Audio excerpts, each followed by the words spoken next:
আধুনিক যান্ত্রিক জীবনে অনিয়ন্ত্রিত জীবনযাপন ও অপরিমিত খাদ্যাভ্যাসের কারণে হৃদরোগ দ্রুত বাড়ছে। খাদ্যাভ্যাস ও জীবনধারা পরিবর্তনের মাধ্যমে হৃদরোগ প্রতিরোধ সম্ভব বলে জানিয়েছেন বিশিষ্টজনেরা। শুক্রবার চট্টগ্রাম হার্ট অ্যাটাক প্রতিরোধ ও প্রতিকার শীর্ষক এক সেমিনারে এসব কথা বলেন বক্তারা।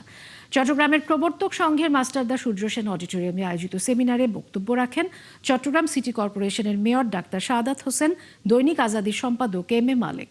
মূল প্রবন্ধ উপস্থাপন করেন চট্টগ্রাম হার্ট ফাউন্ডেশনের সেক্রেটারি জেনারেল অধ্যাপক ডাক্তার প্রবীর কুমার দাস। এ সময় বক্তারা বলেন, উচ্চ রক্তচাপ নিয়ন্ত্রণ এবং ওষুধের প্রাপ্যতা নিশ্চিত করা গেলে লাখো জীবন বাঁচানো সম্ভব। বক্তারা হার্ট সুস্থ রাখতে নিয়মিত ব্যায়াম, খাবারে সতর্কতা ও সুশৃঙ্খল জীবনযাপনের উপর গুরুত্ব আরোপ করেন। ব্লাড প্রেশার যাদের হয় তাদের হার্ট অ্যাটাক হওয়ার সম্ভাবনা বেশি, ডায়াবেটিস যাদের থাকে তাদের হার্ট অ্যাটাক হওয়ার সম্ভাবনা বেশি। কাজে এই রোগগুলো যাতে আমরা যদিও থাকে কন্ট্রোল করার জন্য হচ্ছে ব্যায়াম এবং ঘুম এবং টেনশনলেস লাইফস্টাইল, এবং না হওয়ার জন্য এগুলো পরিমিত ব্যায়াম করতে হবে, এক্সারসাইজ করতে হবে, টেনশনলেস লাইফ লিড করতে হবে, ঘুমাতে হবে।